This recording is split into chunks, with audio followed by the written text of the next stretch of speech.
What are your thoughts on retrieval practice? Are there areas where you think that like we have space to do that? Do you think we are doing it right now? Like what are your thoughts on like getting that information out from our student staff? I feel like we're definitely lacking in our assessment. I think that's a theme that I've seen throughout, not just through training, but through our process in general. We don't effectively evaluate whether or not our students are learning or our student staff are learning. And I think we have this quote unquote curriculum that doesn't do formal assessment in a lot of ways. I agree. I think when you initially brought up retrieval practices, the first thing I thought of was sweeps, or behind closed doors is what it's called at other institutions. And I think that's like the primary way that we do our retrieval practices. That's like an opportunity for them to practice the skills. And I'll say it truly depends on who is running the session. So the way we kind of create a lot of our sessions that we run throughout August training is you assign it to a person and we ask that they create learning goals and run a session. We don't ask that they create assessment. We don't ask that they create retrieval opportunities. And so sometimes you'll get an opportunity. I think last year, Julia ran, what was it? Conflict resolution? No, it was active listening. Active listening, yeah. Yeah, and you gave them the opportunity to practice that. And so literally just giving them the opportunity to have a conversation and use the tools that we just talked about is a great way, I think, that we can so easily implement retrieval practices, but it just doesn't happen consistently throughout. Yeah, so I think that's like my main kind of thought process around it. But there's certainly room to do better. But you know what? I think having worked at other institutions, I don't think that any of them are particularly better at it than we are. Mm-hmm.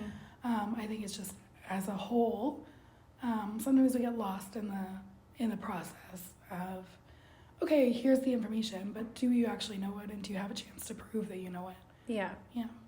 Yeah, I think that's so true. And I think I've had the same experience at other schools too, where I think maybe it's just like the schools that we've been at, or mm-hmm. because our institutions have been like fairly close together and like connected, that maybe there's that gap. But I think there are strategies that we have sort of kind of looked at. Like when I think about, there's kind of 3 different strategies I want to propose to you today as, where might we be able to fit these into our sessions, or where might they make sense? Could they all make sense? Or is there one that we could lean to one towards one more than another?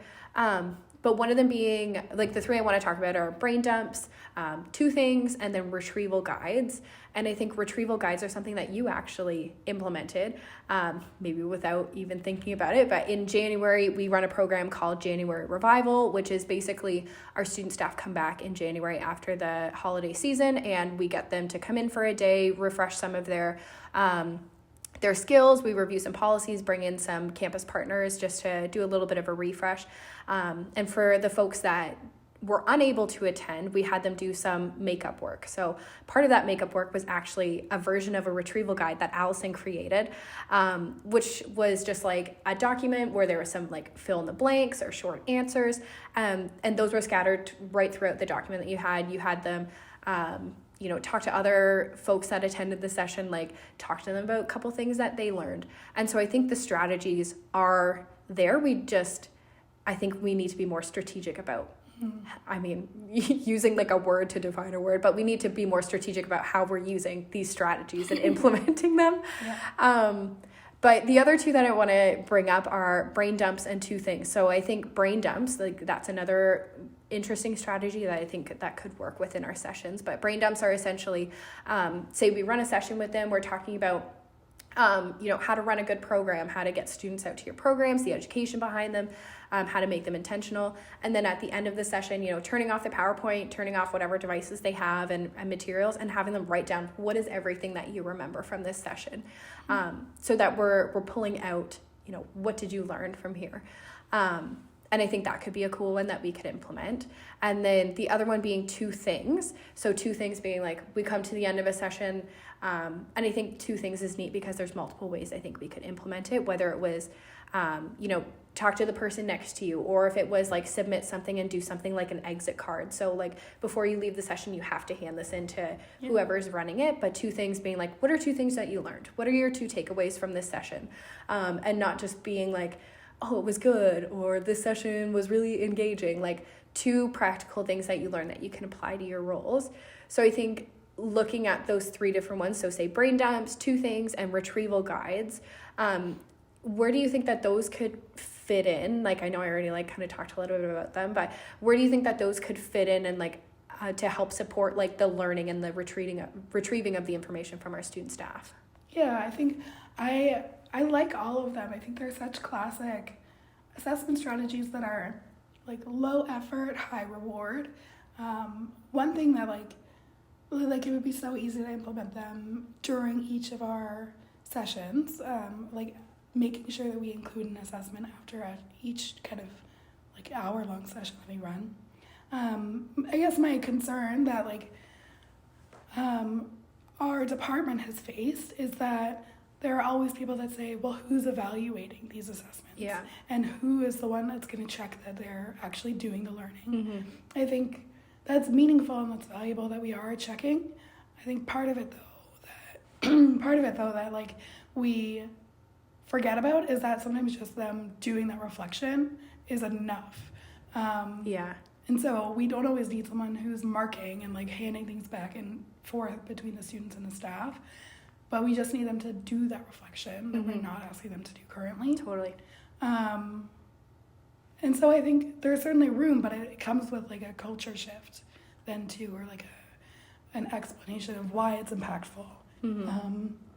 And like winning some people over, which is not always the easy thing to do, right? Yeah. So like almost maybe not necessarily, well, it could be like seen as a barrier, but something to keep in mind if like we were to work towards implementing these and making them like you said, like the culture shift, which is something we've talked about in this class quite a bit actually, is shifting the culture around like, why are we doing these things? And so perhaps like getting that buy-in from folks who aren't used to it.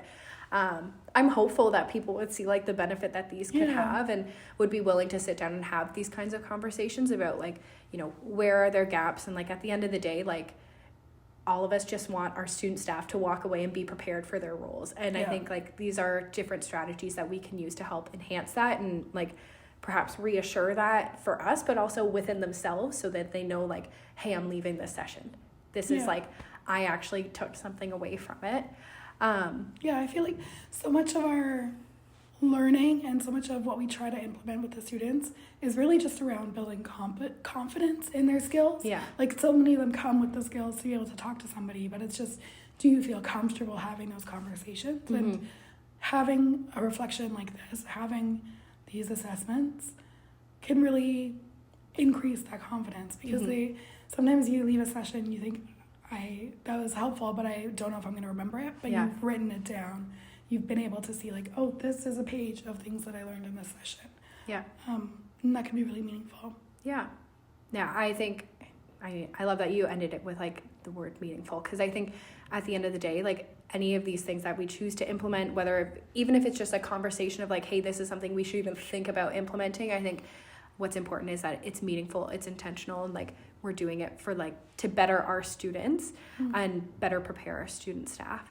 But yeah, I look forward to seeing like, I mean, in our roles, like our summer, like there's not students here, and so we're focused on training. So I hope that this is something that perhaps like isn't just a final project for a class that I have, but we can take this and really build it and present it to our group as like our colleagues as like a way that we can better prepare our student staff and use some strategies that I don't think that they're going to like, there doesn't feel like there's going to be like, oh, we don't have the resources to do this or that. I think it's really like explaining the why behind things, which is, I mean, the biggest motivator for I think a lot of things. It's just like, why are we doing this? At the end of the day, we want to just make sure our student staff are as prepared as they can be. What's two things that you learned today from our conversation? I learned about well, what a retrieval process is. Yeah. How like I've already been doing some of that, but Yeah. but like what it actually, like why it has meaning, I guess. And I learned what brain dumps are. Those are cool. Excellent. I'm going to use that in my next one. I love it.